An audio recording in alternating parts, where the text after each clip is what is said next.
Assalamualaikum warahmatullahi wabarakatuh.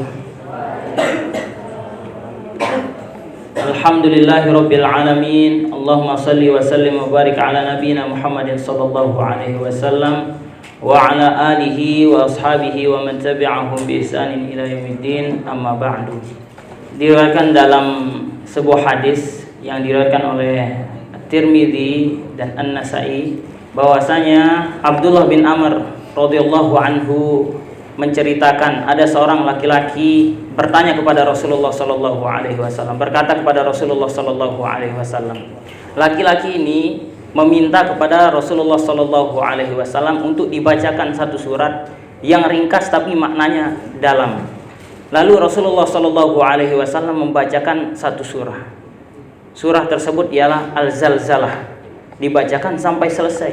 Kemudian orang itu merasa puas dengan apa yang disampaikan oleh Rasulullah sallallahu alaihi wasallam karena benar surah Al-Zalzalah ini surah yang ringkas tapi mendalam maknanya, dan ia benar-benar akan menjadikan surah Al-Zalzalah ini sebagai renungan baginya, sampai-sampai ia berkata ia tidak akan melebih-lebihkannya dan tidak akan menguranginya. Maka Rasulullah sallallahu alaihi wasallam menyatakan bahwasanya orang tersebut ialah orang yang beruntung katanya. Dapat kita ambil kesimpulan orang yang bisa memahami dan memaknai secara mendalam surah Al-Zalzalah ini ialah orang yang beruntung. Di dalam Al-Quran Allah Subhanahu wa ta'ala berfirman di dalam surah Al-Zalzalah, "Idza zulzilatil ardu zilzalaha." Apabila bumi telah digoncangkan dengan goncangan yang dahsyat. Di dalam ayat ini Allah Subhanahu wa ta'ala menceritakan bagaimana nanti di hari kiamat goncangannya sangat dahsyat. Dahsyat sekali goncangan nanti di hari kiamat. Kita ingat kejadian dahulu ketika di Lombok di sini ada gempa terjadi, dahsyatnya kita rasakan.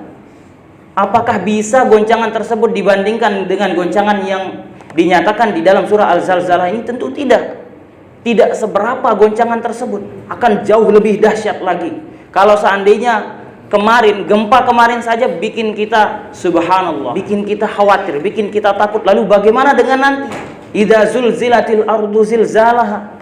Apabila bumi telah digoncangkan dengan goncangan yang dahsyat. Maka insyaallah agar kita termasuk ke dalam orang yang beruntung, saya akan menjelaskan sedikit saja dari surah Al-Zalzalah ini, semoga kita dapat mengambil hikmahnya. Kemudian di ayat kedua Allah Subhanahu wa taala berfirman, "Wa akhrajatil ardu athqalaha." Dan bumi telah mengeluarkan beban-beban beratnya. Wa qalal insanu malaha. Maka manusia berkata, "Malaha, apa yang terjadi dengan bumi ini?" Heran manusia. Kalau seandainya gempa saja itu kita tahu, oh ini sedang gempa. Tapi nanti saking dahsyatnya manusia akan terheran-heran, apa yang terjadi ini? Gempanya ukurannya kayak nggak masuk akal gitu. Sangat-sangat dahsyat. Sekarang sudah ada sosial media. Kita lihat gempa di banyak negara, subhanallah. La haula wala quwata illa billah. Itu baru gempa kecil saja.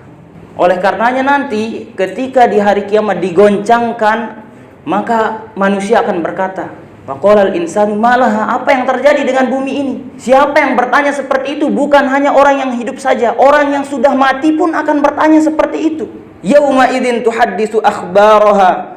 Pada hari itu bumi menyampaikan beritanya. Bi anna rabbaka auhalaha. Karena sesungguhnya Tuhanmu telah memerintahkan yang demikian itu pada bumi. Allah Subhanahu wa ta'ala telah memerintahkan bumi untuk mengabarkan beritanya. Bagaimana perintahnya Allah Subhanahu wa ta'ala? Salah satunya yaitu memerintahkan malaikat untuk meniupkan sangkakala. Sehingga bumi sudah tergerak. Kemudian terjadi goncangan yang luar biasa. Kenapa tadi saya bilang orang mati pun terheran dengan apa yang terjadi? Dijelaskan di dalam lanjutan ayatnya, yauma idzin yasdurun nasu ashtata liyurau a'malahum. Dan pada hari itu semua manusia berkumpul. Orang yang mati akan dibangkitkan lagi. Orang yang sudah mati, orang yang berada di dalam kuburnya akan dibangunkan lagi. Akan dikumpulkan semua orang berkelompok-kelompok. Bagaimana berkelompok-kelompoknya? Ada yang berkelompok dengan orang-orang yang beruntung, ada yang berkelompok dengan orang-orang yang merugi. Na'udzubillah. Semoga nanti kita semua termasuk ke dalam golongan orang-orang yang beruntung. Untuk apa orang-orang berkumpul? Yauma idzin yasdurun nasu ashtata liyurau a'malahum, untuk melihat amal-amal mereka. Manusia dibangkitkan lagi, dikumpulkan untuk apa? Untuk melihat amal-amal yang telah kita kerjakan di dunia. Baiknya amal kita, kita akan lihat. Buruknya amal kita, kita akan lihat. Kita akan melihat semua amal yang telah kita lakukan. Dan bukan hanya kita yang melihat, namun semua orang akan melihat apa yang telah kita lakukan. Mempersaksikan perbuatan-perbuatan baik yang kita lakukan di dunia, dan mempersaksikan pula perbuatan-perbuatan buruk yang kita lakukan di dunia. Na'udzubillah. Faman ya'mal mithqala dzarratin khairan yarah.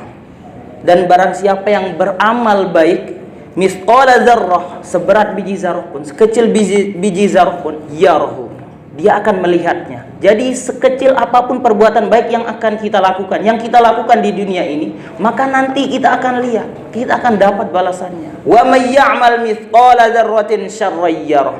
Dan barang siapa yang beramal buruk sekecil apapun, dia akan lihat balasannya. Ini patut menjadi renungan kita. Sahabat yang bertanya kepada Rasulullah sallallahu alaihi wasallam mengambil surat ini sebagai pelajaran, sehingga Rasulullah sallallahu alaihi wasallam menyatakan bahwa ia termasuk ke dalam golongan orang-orang yang beruntung. Maka apabila kita dapat mengambil pelajaran dari surah ini, insya Allah kita akan tergolong ke dalam golongan orang yang beruntung. Bagaimana cara kita mengambil pelajaran? Kita lihat bagaimana bencana yang kita lihat di bumi ini, dan kita yakini bahwasanya bencana yang terjadi di bumi ini sangat kecil, tidak sebanding dengan apa yang terjadi nanti di hari kiamat. Kemudian kita harus benar-benar mengingat bahwasanya sekecil apapun yang kita lakukan, perbuatan buruk yang kita lakukan, kita akan melihatnya. Oleh karenanya Rasulullah sallallahu alaihi wasallam juga pernah bersabda, la tahtaqiranna minal ma'ruf syai'. Jangan remehkan perbuatan baik sekecil apapun. Kenapa? Kita akan melihatnya. Faman ya'mal mithqala dzarratin khairan yarah. Siapa yang berbuat baik sekecil biji zarah pun, dia akan lihat. Kita lakukan perbuatan baik sekecil apapun, berusaha mengamalkan sunnahnya Nabi Muhammad sallallahu alaihi wasallam.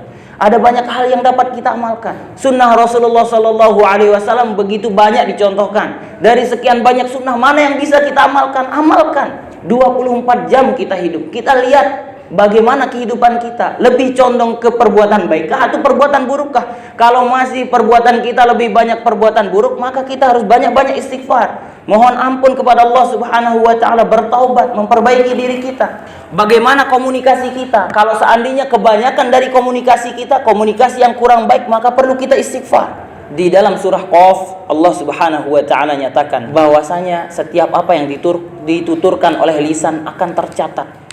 Ini lisan yang sekali ngomong sudah langsung hilang. Lalu bagaimana dengan zaman sekarang? Ada sosmed yang ketikanya masih nyata, masih ada di sini. Tentu semua yang akan kita lakukan akan dapat kita saksikan nanti, baikkah burukkah. Oleh karenanya perkecillah berbuat buruk. Kalau seandainya kita sudah terlanjur berbuat buruk, maka beristighfarlah. La kabirata ma'al istighfar wala saghirata ma'al israr. Tidak ada dosa besar apabila terus diiringi dengan istighfar. Ketika melakukan dosa langsung beristighfar kembali kepada Allah Subhanahu wa ta'ala. Dan tidak ada dosa kecil yang dilakukan terus-menerus. Kenapa? Karena kalau seandainya dosa kecil dilakukan terus-menerus, maka ini akan menjadi besar. Semoga dapat kita ambil hikmah di dalam surah ini, dan semoga nanti kita termasuk ke dalam kelompok golongan orang-orang yang beruntung ketika dibangkitkan. Dan semoga kita beserta keluarga kita, beserta sahabat-sahabat kita, orang yang kita kenal, menjadi orang yang semakin baik lagi ke depannya. Semakin kita menjauhkan diri kita dari maksiat dan terus memperbaiki diri kita, agar nantinya di akhirat kita menjadi golongan orang-orang yang saling tarik-menarik menuju surga. Karena dijelaskan oleh banyak sekali ulama, kalau seandainya seorang berteman di dunia dan muamalahnya, muasyarahnya, hubungannya hanya saling mengajak kepada keburukan, nanti di akhirat itulah orang-orang yang akan saling tarik-menarik menuju nerakanya Allah Subhanahu wa ta'ala. Na'udzubillah. Namun ketika di dunia kita saling mengingatkan, sebenci apapun kita, namun orang itu mengingatkan kita di dunia, nanti di akhirat kita akan bersyukur telah diingatkan. Semoga bermanfaat. Assalamualaikum warahmatullahi wabarakatuh.